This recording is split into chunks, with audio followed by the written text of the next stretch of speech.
The moment happened in front of everyone.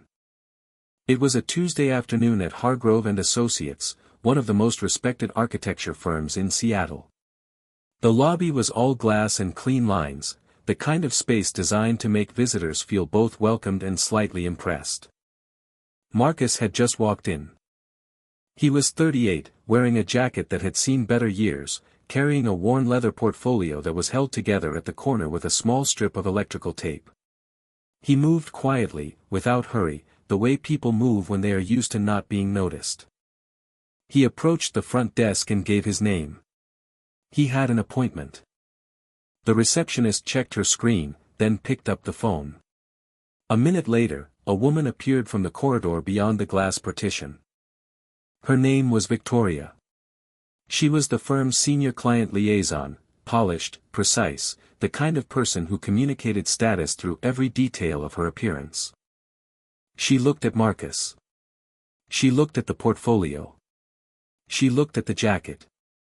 And then she said, loudly enough for the 3 other people in the lobby to hear, "I'm sorry, are you sure you're in the right place? This is a professional firm." Marcus didn't flinch. He simply said, "I have an appointment." Victoria smiled thinly. "Of course you do." She said it like she didn't believe him at all. His mother cleaned offices at night and took care of his grandmother during the day. His father worked construction until a back injury stopped him when Marcus was 12. After that, money was something the family talked around, carefully, quietly, the way you talk around something fragile. Marcus drew. He drew constantly, on the backs of homework sheets, on paper bags, on the margins of his mother's grocery lists. He drew buildings mostly. Not the buildings around him, but the ones he imagined. Buildings that seemed to breathe. Buildings that made sense of their surroundings instead of ignoring them. His high school art teacher, a patient man named Mr. Okafor, had told him once, "You don't just draw well. You think spatially. That's different. That's rare." Marcus had applied to 3 architecture programs. He was accepted to all 3. He attended the one with the most scholarship money, worked 2 jobs through 6 years of school, and graduated with a thesis project that his professors debated seriously for months afterward. He didn't go into a firm straight away. He freelanced. He took contracts. He built a portfolio slowly, on his own terms, with no name behind him and no connections in front of him. The portfolio was worn because it had been carried for 15 years.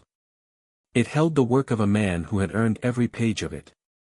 The appointment at Hargrove and Associates had come through a referral. A city planner named David, who had worked with Marcus on a community center project in Tacoma 2 years earlier, had quietly recommended him to Hargrove's lead design director.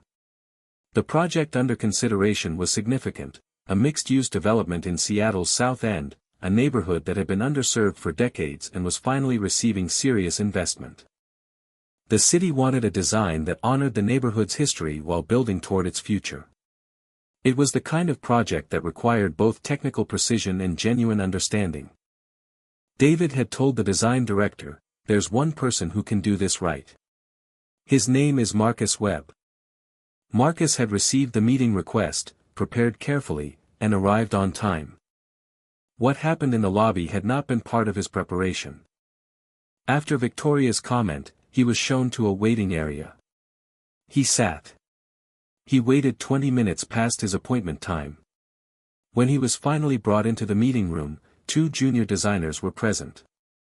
The design director, a man named Richard, arrived 5 minutes later, apologizing for the delay. Marcus opened his portfolio. Richard looked at the first page. Then the second. He slowed down at the third. By the time Marcus reached the community center project, Richard had stopped speaking entirely. He just looked. Carefully. Completely. Victoria didn't attend that first meeting. But she heard about it. The office was the kind of place where information moved quickly through side conversations and lunch table exchanges. She heard that Richard had spent 40 minutes with the man from the lobby instead of the scheduled 15. She heard that the junior designers had stayed past 5 o'clock reviewing something Marcus had left behind. She didn't think much of it. She had formed her opinion in the lobby and saw no reason to revise it. The following week, Marcus was invited back. This time for a longer presentation with the full design team. 8 people in the room, including Victoria, whose role required her to be present for all major client and contractor introductions. She sat at the far end of the table with a notepad and her professional expression and did not look at Marcus when he entered. Marcus set up his materials. He spoke clearly and without rushing. He explained his concept for the South End development, the way the building's entrance would face the community garden that had existed there for 30 years, the way the ground floor would include flexible retail space designed specifically for local vendors, the way the roofline referenced the industrial history of the neighborhood without recreating it. He talked about the people who would live there. He knew their neighborhood. He had walked it 6 times before drawing a single line. The room was quiet in the way rooms go quiet when something real is being said. Victoria looked at her notepad. She made a mistake in the 3rd week. There was a client dinner, the development group behind the South End project, Hargrove's senior team, and Marcus, who had been asked to attend as the lead design consultant. The restaurant was upscale, the kind of place with no prices on one side of the menu. Marcus arrived in the same jacket. He had a different shirt underneath, clean, pressed, but the jacket was the same. Victoria noticed. She made a comment to a colleague as they were being seated, something quiet but audible about the firm's standards for client-facing appearances. The colleague smiled uncomfortably and said nothing. Marcus was seated across the table from one of the development group's partners, a woman named Sandra who had been in real estate development for 25 years. Sandra had done her research before the dinner. She knew exactly who Marcus was, what he had built, and what his work had meant to the communities he had designed for. She spent most of the dinner talking to him directly. At one point, she turned to the table and said, "I want everyone to understand that we chose this project specifically because of Marcus's approach. His work in Tacoma changed that neighborhood. Not just aesthetically, economically. Vacancy rates dropped. Local business revenue increased.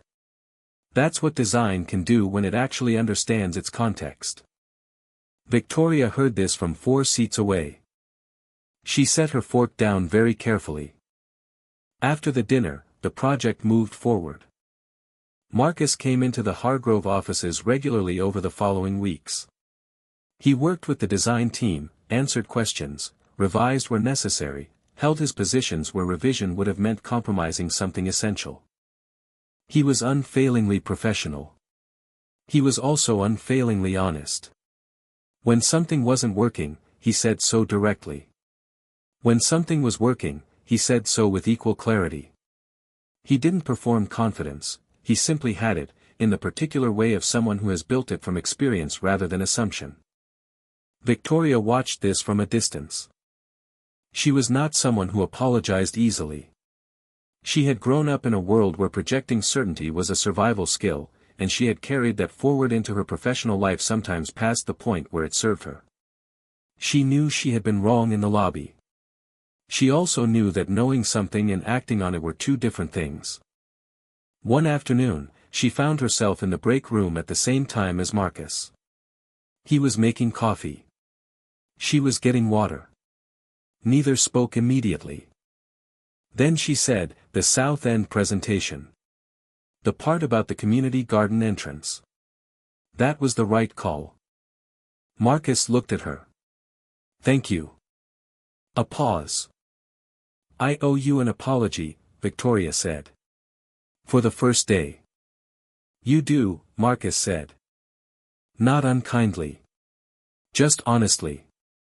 She had expected him to soften it for her. To say it was fine, or that he hadn't thought about it, or that it didn't matter. He didn't do any of those things. He simply accepted the acknowledgement and left space for it to mean something. Victoria stood in the break room after he left and thought about that for longer than she expected to. She had spent a career making fast judgments about people, who was worth time, who wasn't, who belonged in the room and who didn't. She was good at reading professional signals. She had trained herself to spot competence and confidence quickly. What she had not trained herself to do was look for those things in a worn jacket and a taped portfolio. She had outsourced that part of her judgment to appearance, without ever deciding to. The project continued. The design team presented preliminary plans to the city council in November. Marcus presented alongside Richard. He spoke for 14 minutes. 3 council members asked follow-up questions directed specifically at him. Afterward, in the corridor outside the chamber, one of the council members stopped Marcus and said, "Your community center in Tacoma. My nephew's wedding was held there last year. He told me the building made him feel like the neighborhood believed in itself." Marcus said, "That was the intention." The council member nodded slowly. It worked. Victoria was standing close enough to hear all of it. The project was approved in December. The announcement came with press coverage, local news, an architecture trade publication, a feature in a Seattle lifestyle magazine. The feature included photographs and a profile of the lead designer. The magazine sent a photographer to the Hargrove offices. They photographed Marcus at the drafting table, at the window overlooking the city, and outside on the street with the building's preliminary model under his arm. They also ran a small biographical section. Victoria read it in the break room on a Thursday morning.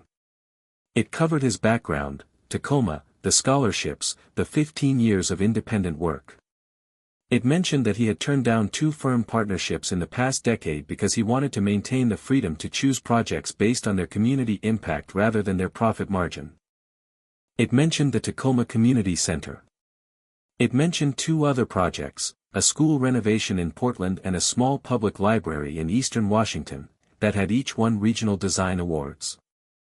It mentioned that Marcus Webb had recently been invited to join the advisory board of the National Community Design Initiative.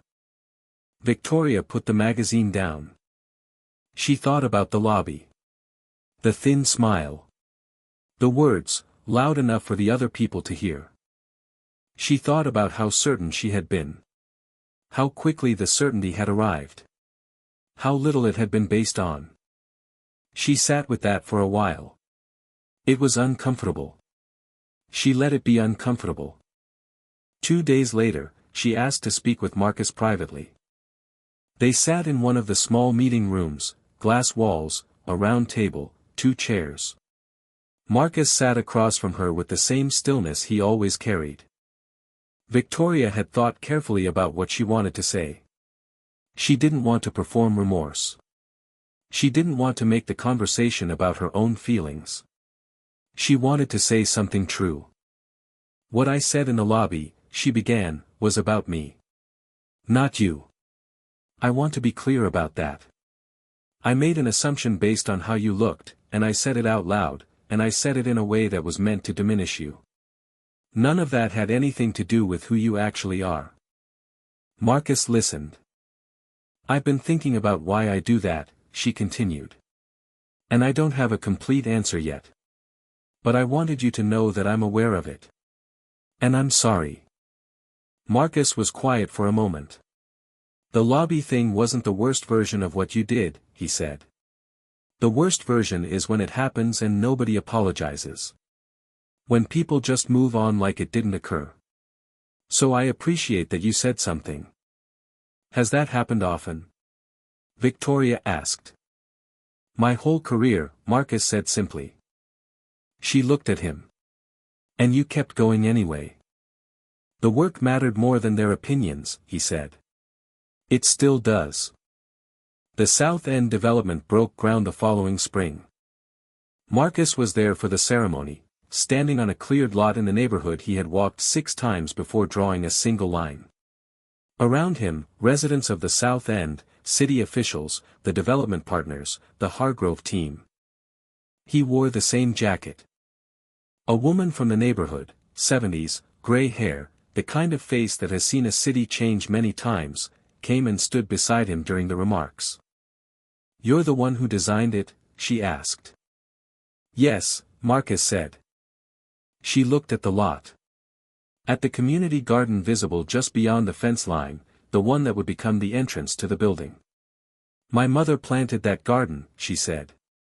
"In 1987. Nobody ever thought it mattered." "It matters," Marcus said. "The whole building faces it." She looked at him for a long moment.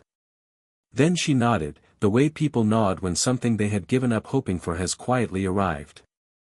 Victoria stood a few feet away and watched this exchange. She had come to the groundbreaking in her official capacity.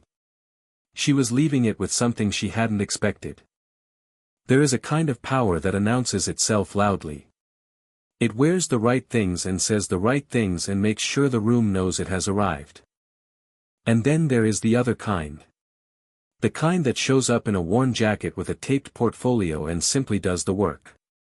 The kind that plants a garden in 1987 and doesn't know if anyone will ever notice. That kind doesn't need a room to recognize it. It just needs time.